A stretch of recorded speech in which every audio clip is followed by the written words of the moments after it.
Hello everyone, welcome to my YouTube channel preparation with my sir. आज का हमारा topic है मेकिंग ऑफ द कॉन्स्टिट्यूशन, जिसमें हम ये जानेंगे कि हमारे कॉन्स्टिट्यूशन का निर्माण कैसे हुआ है। तो किसी भी कॉन्स्टिट्यूशन को बनाने के लिए हमें एक संस्था या बॉडी की ज़रूरत होती है, जिसमें कुछ इलेक्टेड और कुछ नॉमिनेटेड रिप्रेजेंटेटिव होते हैं, जिनका काम होता है कॉन्स्टिट्यूशन को फ्रेम करने का और उसको अमेंड करने का। और उस बॉडी को हम क्या कहते हैं? कॉन्स्टिट्यूएंट असेंबली कहते हैं। तो आइए जानते हैं कि हमारे इंडिया में कॉन्स्टिट्यूएंट असेंबली की डिमांड किस प्रकार से हुई। तो पहली बार इन 1934 में जो ये आइडिया है कॉन्स्टिट्यूएंट असेंबली का, ये दिया गया किसके द्वारा? एम एन रॉय के द्वारा। एम एन रॉय एक कम्युनिस्ट लीडर हुआ करते थे उस टाइम, जिन्होंने ये पहली बार आइडिया दिया कॉन्स्टिट्यूएंट असेंबली का। फिर इन 1935 में क्या हुआ? इंडियन नेशनल कांग्रेस ने इसका ऑफिशियली डिमांड किया कि हमें एक कॉन्स्टिट्यूएंट असेंबली चाहिए, जिससे हम अपने कॉन्स्टिट्यूशन का निर्माण करेंगे। फिर इन 1938 में जवाहरलाल नेहरू ने ये डिक्लेयर किया कि जो कॉन्स्टिट्यूशन है फ्री इंडिया का, वो बनेगा किसके द्वारा? विदाउट आउटसाइड इंटरफेरेंस के द्वारा। ठीक है, बिना आउटसाइडर के इंटरफेरेंस के हमारा कॉन्स्टिट्यूशन बनेगा, फ्रेम किया जाएगा। फिर क्या होता है? जो ये डिमांड थी कॉन्स्टिट्यूएंट असेंबली की, वो फाइनली एक्सेप्ट कर ली जाती है ब्रिटिश गवर्नमेंट के द्वारा इन 1940 में। ठीक है, जिसको हम अगस्त ऑफर के नाम से जानते हैं। फिर इन 1942 में सर स्टीफन क्रिप्स इंडिया आते हैं एक प्रपोजल लेके, ठीक है, जिसको हम क्रिप्स प्रपोजल के नाम से जानते हैं। ठीक है, एक प्रकार का ड्राफ्ट होता है जिसमें कॉन्स्टिट्यूएंट असेंबली के बनाने की बात की जाती है, जिसको रिजेक्ट कर दिया जाता है मुस्लिम लीग के द्वारा, क्योंकि वो टू नेशन थ्योरी की बात कर रहे होते हैं। यानी इनको दो देश चाहिए था कि पाकिस्तान के लिए अलग कॉन्स्टिट्यूएंट असेंबली बने और इंडिया के लिए अलग कॉन्स्टिट्यूएंट असेंबली बने। इसको लेकर मुस्लिम लीग उसका रिजेक्ट कर देती है। फिर उसके बाद फाइनली कैबिनेट मिशन आता है, ठीक है, इंडिया में कब? 24 मार्च 1946 को। और वो रिजेक्ट कर देता है जो आइडिया था टू कॉन्स्टिट्यूएंट असेंबली का, उसको, और एक स्कीम फॉरवर्ड करता है कॉन्स्टिट्यूएंट असेंबली की, कॉन्स्टिट्यूएंट असेंबली कैसे बनेगी।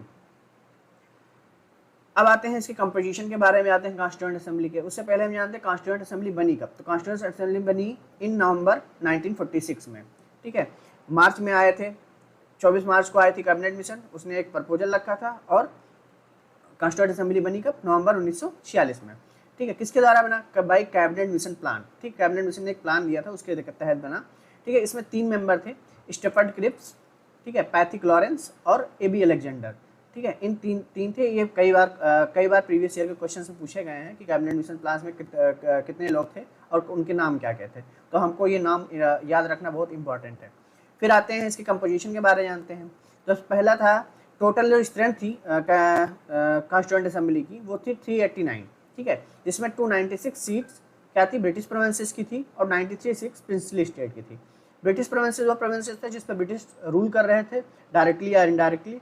ठीक है, और जो 93 सीट प्रिंसली स्टेट के थे, उसमें राजा महाराजा अभी भी रूल कर रहे थे। तो 296 सीट में ब्रिटिश में 292 सीट जो थी वो 11 गवर्नर प्रोविंसेस के थे, जिसमें गवर्नर द्वारा रूल किया जाता था, जो अपॉइंट किए जाते थे क्राउन द्वारा। ठीक है, और 4 सीट किसकी थी? 4 चीफ कमिश्नर प्रोविंसेस के। इसमें चीफ कमिश्नर्स होते थे जो कि अपॉइंट किए जाते थे गवर्नर जनरल के द्वारा। ठीक है, तो ये कंपोजिशन था। फिर सेकंड फीचर में था, जो सीट अलॉट की गई थी वो प्रोपोर्शन में की गई थी, किसके? रिस्पेक्टिव पॉपुलेशन, उसके पॉपुलेशन के प्रोपोर्शन में की गए थे। कैसे? एवरी मिलियन पॉपुलेशन पर क्या थी? एक सीट थी। एवरी मिलियन पॉपुलेशन यानी 10 लाख पॉपुलेशन पे क्या थी? एक सीट थी। फिर तीसरा था, सीट जो एलोकेट की गई थी ब्रिटिश प्रोविंसेस के लिए, वो डिवाइड की गई थी among 3 principal committees. 3 principal committees पर डिवाइड की गई थी। पहले थे मुस्लिम्स, दूसरे थे सिख्स, और तीसरे थे जर्नल्स। ठीक है, जिसमें मुस्लिम और सिख नहीं आते थे और सारे लोग इंक्लूडेड थे। फोर्थ फीचर है, representative of each community elected by member of that community. ठीक है, जो रिप्रेजेंटेटिव थे ईच कम्युनिटी के, वो उन्हीं के मेंबर के द्वारा इलेक्ट किए जाते थे। किस मेथड से? 2 मेथड से। पहला मेथड था मेथड ऑफ प्रोपोर्शनल रिप्रेजेंटेशन, ठीक है, जिसमें नंबर ऑफ सीट प्रोपोर्शन में होता था शेयर ऑफ वोट्स के। ठीक है, दूसरा by means of single transferable vote. ठीक है, सिंगल ट्रांसफरेबल वोट क्या था? इसमें ये नहीं था कि आप किसी एक कैंडिडेट को चुनते थे। इसमें था कि आप मान लीजिए 4 कैंडिडेट खड़े हुए हैं, तो आपको चारों को प्रेफरेंस के आधार पे चुनना था। यानी कि आपको पहले नंबर पे एक कैंडिडेट का रखना था, दूसरे पे एक का रखना था, तीसरे पे एक का रखना और चौथे पे एक का रखना। इसको कहा गया सिंगल ट्रांसफरेबल वोट। ठीक है, वोट सिस्टम। फिर आते हैं हमारे 5th फीचर पे, जिसमें था रिप्रेजेंटेटिव ऑफ प्रिंसली स्टेट जो थे वो नॉमिनेट किए जाते थे। किसके द्वारा? हेड ऑफ प्रिंसली स्टेट के द्वारा। ये हमारे कंपोजिशन की बात हुई। अब आते हैं इलेक्शन ऑफ कॉन्स्टिट्यूएंट असेंबली का, वो कब हुआ? वो जुलाई अगस्त 1946 में हुआ। कितने सीटों के लिए हुआ? 296 सीटों के लिए हुआ, ठीक है। जिसमें 296 सीटों के लिए क्यों हुआ? क्योंकि इसमें से जो प्रिंसली स्टेट थी वो क्या नाम है, पार्टिसिपेट नहीं की थी, यानी उनके द्वारा फुलफिल नहीं किया गया था। अब इसमें जीत के कौन आया? इंडियन नेशनल कांग्रेस 208 सीटें जीत के आई, मुस्लिम लीग 73 सीटें जीत के आई, इंडिपेंडेंट कैंडिडेट 15 सीटें जीत के आई, ठीक है। और इसमें दो चीज़ जानना जरूरी है कि जो प्रिंसली स्टेट थे, जैसा कि हमने बताया 296 सीटों पे ही इलेक्शन हुए थे, तो वो पार्टिसिपेट नहीं किए थे। और महात्मा गांधी और मोहम्मद अली जिन्ना भी इसमें पार्टिसिपेट नहीं किए थे कॉन्स्टिट्यूएंट असेंबली के इलेक्शंस में। फिर आता है कॉन्स्टिट्यूएंट असेंबली के वर्किंग के बारे में, तो जान लेते हैं। इसकी जो पहली मीटिंग हुई कब हुई? दिसंबर 9, 1946 में, ठीक है, जिसमें मुस्लिम लीग ने बायकॉट कर दिया। और सिर्फ कितने लोग अटेंड किए? 211, ठीक है। कॉन्स्टिट्यूएंट असेंबली के इलेक्शन में प्रिंसली स्टेट नहीं पार्टिसिपेट की। फिर उसकी जो पहली मीटिंग हुई कॉन्स्टिट्यूएंट असेंबली में, उसमें क्या नाम है, मुस्लिम लीग पार्टिसिपेट नहीं किया, बायकॉट कर दिया। फिर कितने मेंबर मिले? सिर्फ 211 मेंबर ही पहले मीटिंग में पार्टिसिपेट किए, ठीक है। और जो डॉक्टर सचिंद्रनाथ सिन्हा थे, उनको ओल्डेस्ट मेंबर जो थे उस कॉन्स्टिट्यूएंट असेंबली के, उनको टेम्परेरी प्रेसिडेंट बनाया गया। तो यहाँ पे टेम्परेरी प्रेसिडेंट की बात क्यों आई? प्रेसिडेंट बनाना था किसको? डॉक्टर राजेंद्र प्रसाद को, पर किन्हीं कारणवश वो नहीं आ पाए बीमारी के कारण। तो जो इसमें एक प्रैक्टिस फॉलो की जाती है, फ्रेंच प्रैक्टिस, जिसमें क्या होता है, जो सबसे ओल्डेस्ट मेंबर होता है असेंबली का, उसको हम प्रेसिडेंट बना देते हैं। तो उनको टेम्परेरी प्रेसिडेंट बनाया गया। बाद में डॉक्टर राजेंद्र प्रसाद आए और उनको फिर प्रेसिडेंट बनाया गया। इसमें एस.सी. मुखर्जी और बी.टी. कृष्णाचार्य क्या किए जाते हैं? वाइस प्रेसिडेंट के तौर पर इलेक्ट किए जाते हैं। ये भी क्वेश्चन पूछे गए कई बार। और बेनिगल नरसिम्हा राव यानी बी.एन. राव जो फेमस थे, उनको क्या अपॉइंट किया गया? कॉन्स्टिट्यूशनल एडवाइजर के रूप में अपॉइंट किया गया। फिर 13 दिसंबर 1946 को जवाहरलाल नेहरू ने एक रेजोल्यूशन मूव किया, हिस्टोरिक रेजोल्यूशन मूव किया, जिसको ऑब्जेक्टिव रेजोल्यूशन के नाम से भी जानते हैं, जो कि हमारे आज के प्रेजेंट कॉन्स्टिट्यूशन में प्रेम्बल के नाम से हमारे कॉन्स्टिट्यूशन में, ठीक है, जिसमें एक रूपरेखा रखते हैं कि कॉन्स्टिट्यूशन हमारा कैसे कैसे फ्रेम होगा, किन किन बातों का हमको ध्यान रखना है। यही था ऑब्जेक्टिव रेजोल्यूशन में। हम इसको आगे प्रेम्बल में पढ़ेंगे। फिर इसमें कुल 11 सेशन हुए। कितने टाइम फ्रेम में? 2 साल 11 महीने और 18 दिन के टाइम पीरियड में कुल 11 सेशन हुए। 26 नवंबर 1949 को क्या होता है? पीपल ऑफ इंडिया एडॉप्ट करते हैं, इनैक्ट करते हैं और देते हैं इसको अपने आप को क्या? कॉन्स्टिट्यूशन ऑफ इंडिया, ठीक है। तो जब कॉन्स्टिट्यूशन ऑफ इंडिया की बात की जाएगी कब अडॉप्ट किया गया, तो 26 नवंबर 1949 को किया गया था। और 24 जनवरी 1950 को इसकी फाइनल सेशन होता है। जो 11 सेशन उसका फाइनल सेशन कब होता है? 24 जनवरी 1950 को। इनैक्ट कर दिया गया था कॉन्स्टिट्यूशन को 26 नवंबर 1949 को ही, पर जो फाइनल सेशन होता है वो कब होता है? जनवरी 24, 1950 को। कॉन्स्टिट्यूशन वो कम्प्लीटली फोर्स में आता है कब? 26 जनवरी 1950 को। अब आते हैं अदर फंक्शन क्या थे कॉन्स्टिट्यूएंट असेंबली के। ये रेक्टिफाई करता है क्या? इंडियन मेंबरशिप को, किसमें? कॉमनवेल्थ में, मई 1949 को। ये अडॉप्ट करता है नेशनल फ्लैग को, कब?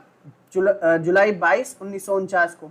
ये याद रखना, बहुत बार ये क्वेश्चन पूछा गया है कि नेशनल फ्लैग कब अडॉप्ट किया गया है, तो जुलाई 22, 1947 को, ठीक है। फिर अडॉप्ट करते हैं नेशनल एंथम को कब? जनवरी 24, 1950 को। अडॉप्ट करते हैं नेशनल सॉन्ग जनवरी 24, 1950 को। और अदर थिंग्स जो नेशनल फ्लैग को छोड़ के अदर थिंग्स है, वो अमूमन देखा जाएगा वो 24 जनवरी 1950 को ही अडॉप्ट किया गया था। वो चाहे नेशनल एंथम हो, चाहे नेशनल सॉन्ग्स हो, ठीक है, ये सारा जो फाइनल सेशन होता है उसी में अडॉप्ट किया जाता है। फिर आते हैं कॉन्स्टिट्यूशन असेंबली में कमिटीज़ बनी। क्यों बनी कमिटीज़? डील करने के लिए किसके? Different task of the constitution making. अब कॉन्स्टिट्यूशन का जो एरिया था वो बहुत बड़ा था, तो कोई मतलब सब लोग को अगर अलग अलग तरीके से काम दे दिया जाएगा तो इफिशिएंटली वर्क करेगा। इसके लिए उन्होंने क्या बनाई? कमिटीज़ बनाई, ठीक है। तो इसमें 8 मेजर कमिटीज़ बनाई गई और कुछ और सारे अदर माइनर कमिटीज़ बनाई गई। 8 मेजर कमिटीज़ हमको याद रखना है, ये इससे क्वेश्चन बार बार आते हैं। यूनियन पावर कमेटी किसको दी गई? जवाहरलाल नेहरू को दी गई। यूनियन कॉन्स्टिट्यूशन कमेटी किसको? जवाहरलाल नेहरू को दी गई। प्रोविंशियल कॉन्स्टिट्यूशन कमेटी किसको दी गई? वो सरदार पटेल को दी गई। तो याद रखना, यूनियन की कमेटी जवाहरलाल नेहरू को और प्रोविंशियल की कमेटी सरदार पटेल को दी गई। फिर ड्राफ्टिंग कमेटी किसको? डॉक्टर भीमराव अम्बेडकर को दी गई। फिर advisory committee on fundamental rights, minority, tribal and excluded area, इसको किसको दिया गया? सरदार पटेल को दिया गया। पर इसमें कुछ सब कमेटीज भी बनाई गई, जिसमें फंडामेंटल राइट ऑफ पर जो सब कमेटी बनाई गई वो जे बी कृपलानी को दी गई। और माइनॉरिटी पे जो सब कमेटी बनाई गई वो एस.सी. मुखर्जी को दी गई। ठीक है। रूल ऑफ प्रोसीजर कमेटी दी गई, वो किसको दी गई, डॉक्टर राजेंद्र प्रसाद को दी गई। स्टेट कमेटी दी गई, जिसमें क्या था, कमेटी फॉर नेगोशिएट करना था स्टेट से, वो किसको दी गई, जवाहरलाल नेहरू को दी गई। पर नेगोशिएट कौन कर रहे थे, सरदार पटेल कर रहे थे, तो उसमें कंफ्यूज नहीं होना है। जो कमेटी की बात आएगी नेगोशिएशन से स्टेट की, तो कौन थे, जवाहरलाल नेहरू थे। फिर स्टेयरिंग कमेटी आती है, जिसको किसको दी गई, डॉक्टर राजेंद्र प्रसाद को दी गई। अब आते हैं सबसे इंपॉर्टेंट कमेटी को, ठीक है, जिसको ड्राफ्टिंग कमेटी कहा जाता है, जो कि सेटअप की जाती है कब, अगस्त 29, 1947 को, ठीक है। इसका टास्क क्या था, प्रिपेयर करना था ड्राफ्ट किसके लिए, न्यू कॉन्स्टिट्यूशन के लिए।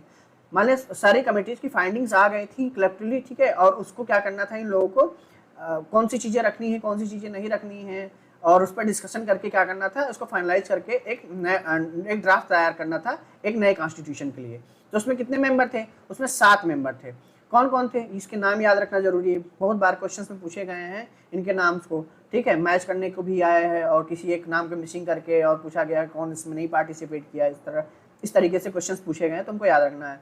तो डॉक्टर भीमराव अम्बेडकर इसके चेयरमैन थे, वो तो थे ही थे।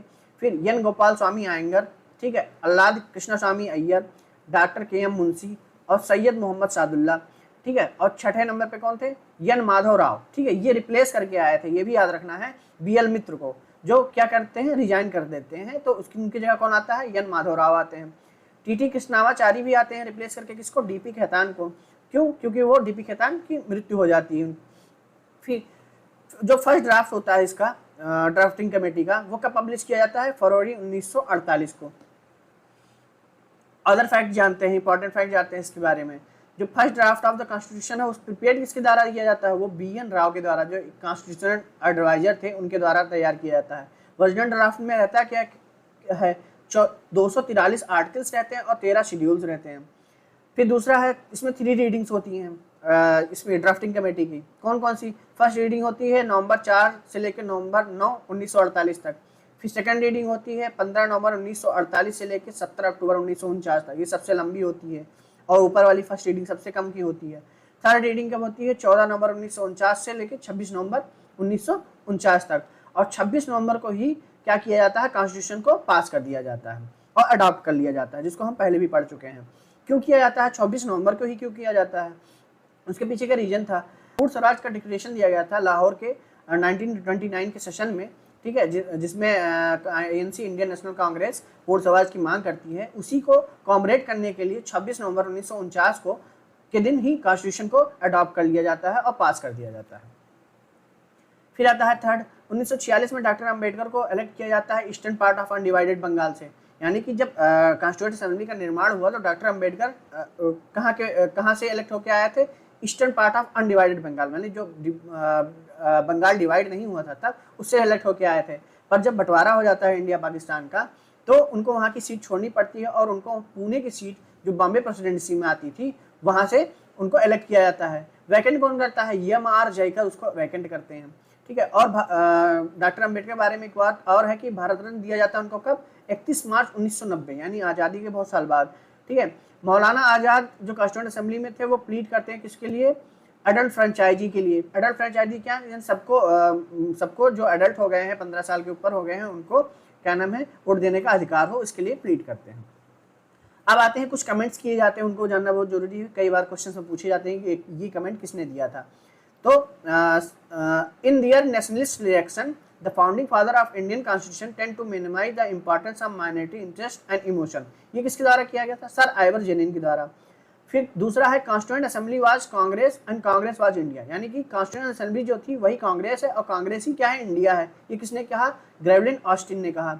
फिर this government which is being run by 2 nation, ठीक, ये किसने कहा कि ये जो गवर्नमेंट है ये दो नेशन के द्वारा रन की जा रही है, ये किसने कहा, डॉक्टर अम्बेडकर ने कहा। क्यों कहा, जब इंटरिम गवर्नमेंट बनाई गई तो उसमें से 5 रिप्रेजेंटेटिव मुस्लिम लीग के उसमें इंड्यूस किए गए, ठीक है, जिनको मिनिस्ट्री का पोस्ट दिया गया। इसी को देख के डॉक्टर अम्बेडकर ने ये स्टेटमेंट दिया। तो थैंक यू एवरीवन, हम मिलते हैं अपने नेक्स्ट वीडियो में, तब तक के लिए जय हिंद।